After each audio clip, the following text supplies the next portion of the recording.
జీవితంలో క్రమశిక్షణతో ఉంటే ఏదైనా సాధించొచ్చు అనే మాటల్ని ఒక అమ్మాయి నిజం చేస్తోంది. అందరికీ ఇన్స్పిరేషన్గా నిలుస్తోంది. ఇప్పుడు యూత్ ఐకాన్గా కొనసాగుతోంది. ఎవరైనా ఒక రంగంలో రాణిస్తే చాలు, వాళ్ళని మనం మెచ్చుకుంటాం, ఆకాశానికెత్తేస్తాం. కానీ ఒక తెలుగమ్మాయి మాత్రం అన్ని రంగాల్లో తనదైన సత్తా చాటుతూ మన దేశం గర్వించే స్థాయికి చేరుకుంది. ఆమె ఒక డాక్టర్. డాక్టర్ మాత్రమే కాదు, ఒక మోటివేషనల్ స్పీకర్ కూడా. మోటివేషనల్ స్పీకర్ మాత్రమే కాదు, Miss Earth winner, yoga practitioner, ఒక singer, Bharatanatyam dancer, social activist, philanthropist, youth icon. ఇవన్నీ చెప్పటం బదులు సింపుల్ గా ఆల్ రౌండర్ అంటే సరిపోతుందేమో. బ్యూటీ విత్ బ్రెయిన్ అని ఈమెను చూసే అన్నారేమో. ఆమె మరెవరో కాదండి, చక్కటి అందం, అందానికి మించిన తెలివి, రెండూ కలగలిసిన 16 అణాల అచ్చ తెలుగు అమ్మాయి డాక్టర్ తేజస్విని మనోజ్ఞ. తేజస్విని మోటివేషనల్ స్పీచెస్ మనం వినే ఉంటాం. ఆమె భరతనాట్య ప్రదర్శనలు చూసే ఉంటాం. ఆమె అందుకున్న అవార్డ్స్ గురించి న్యూస్ ఆర్టికల్స్లో చదివే ఉంటాం. చిన్నతనం నుంచే ఎన్నో గొప్ప గొప్ప పురస్కారాలు అందుకుని ఇప్పుడు యూత్ ఐకాన్గా కొనసాగుతున్న తేజస్విని మనోజ్ఞ సక్సెస్ స్టోరీ గురించి అన్ని ఆసక్తికర విషయాలను ఈ వీడియోలో క్లుప్తంగా తెలుసుకుందాం. తేజస్విని మనోజ్ఞ మే 19, 1994న మదన్ మోహన్ శర్మ, అనితా శర్మ దంపతులకి తెలంగాణలోని మహబూబ్ నగర్లో జన్మించింది. తేజస్విని స్కూలింగ్ అంతా రోసరీ కాన్వెంట్ స్కూల్లో సాగింది. తర్వాత బైపీసీలో ఇంటర్ పూర్తి చేసి హైదరాబాద్లోని ఉస్మానియా యూనివర్సిటీలో ఎంబీబీఎస్ కంప్లీట్ చేసింది. అయితే తేజస్విని చిన్నప్పటినుంచి న్యూస్ పేపర్స్లో వచ్చే ఇంపార్టెంట్ పర్సనాలిటీస్ ఆర్టికల్స్ ని చదువుతూ వాటిని కత్తిరించి భద్రపరుచుకునేది. అది చూసిన తన తల్లి అనిత, నువ్వు వారిలాగా అవ్వాలంటే ప్రతి విషయాన్ని నేర్చుకోవాలి అని చెప్పడంతో చిన్నప్పటినుంచి మోటివేషనల్ బుక్స్ చదువుతూ తనను తానే ఇన్స్పైర్ చేసుకుంటూ స్కూల్ నుంచే స్టేజెస్ పై స్పీచ్లు ఇవ్వటం, అందరినీ మోటివేట్ చేస్తూ ప్రశంసలందుకుంటూ వచ్చింది. అంతేకాక భరతనాట్యం, సంగీతంలో శిక్షణ తీసుకుంటూ ఎన్నో స్టేజ్ పర్ఫార్మెన్స్లు ఇస్తూ వచ్చింది. అలా ఏపీజే అబ్దుల్ కలాం గారిని ఇన్స్పిరేషన్ గా తీసుకుని 9th క్లాస్లోనే ఎన్సీసీలో జాయిన్ అయి 6 నెలల ట్రైనింగ్ తీసుకుని బెస్ట్ స్టూడెంట్ అనిపించుకుంది.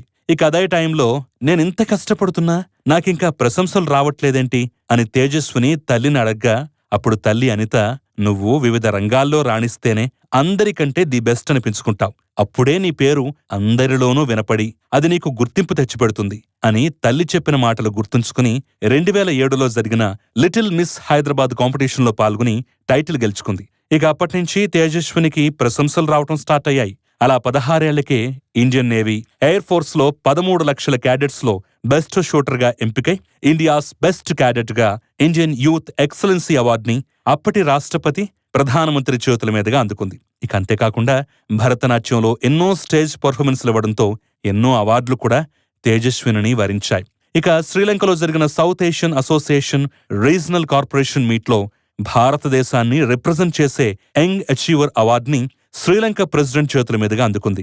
అయితే ఇంటర్ చదువుతున్న టైంలో ఇలాంటి యాక్టివిటీస్లో ఎక్కువగా పాల్గొనడంతో కాలేజీకి ఎక్కువగా వెళ్లకపోవడంతో తేజస్విని కాలేజ్ వారు స్టార్ బ్యాచ్ నుంచి తొలగించారు.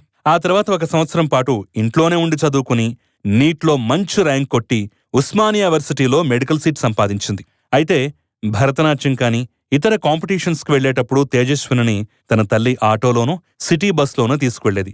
అది చూసి తేజస్విని, అమ్మా మనం కారెప్పుడు కొంటున్నాం అని అడగ్గా దానికి తల్లి, మనం జీవితంలో గొప్పగా ఎదిగితేనే కారులో తిరిగే అర్హత సంపాదించగలం అని చెప్పిందట. అలా తేజస్విని ఎంబీబీఎస్ ఫస్ట్ ఇయర్లో ట్రెడిషనల్ బ్రెయిన్ అండ్ బ్యూటీ కాంపిటీషన్లో పాల్గొని విన్నర్గా నిలిచినప్పుడు ఆమెకు ఒక నానో కార్ గిఫ్ట్గా ఇచ్చారు. ఇక అప్పట్నుంచి తాను చేసే ప్రతి పనిలో ఒక స్పెషల్ మార్క్ని క్రియేట్ చేసుకుంటూ వచ్చింది తేజస్విని. 2013-14లో స్టూడెంట్ ఆఫ్ ద ఇయర్గా మహేష్ బాబు చేతుల మీదుగా అవార్డు అందుకుంది. ఇక అదే ఏడాది దుబాయ్లో ఉమెన్ అచీవర్ ట్రోఫీ, అమెరికాలో ప్రివెన్షన్ ఆఫ్ చైల్డ్హుడ్ బ్లైండ్నెస్ అనే ప్రోగ్రాం చేసి ఎంతో పేరు దక్కించుకుంది తేజస్విని. అలా 2017లో మిస్ దివా బ్యూటీ కంటెస్టెంట్గా పాల్గొని మిస్ టాలెంటెడ్ అవార్డ్, 2019లో బ్యూటీ ఫర్ ఎ కాజ్ అనే అవార్డుని గెలుచుకుంది. ఇక అదే ఏడాది 26,000 మందికి కాంపిటీషన్ ఇచ్చి మిస్ ఎర్త్ టైటిల్ ని సొంతం చేసుకుంది తేజస్విని.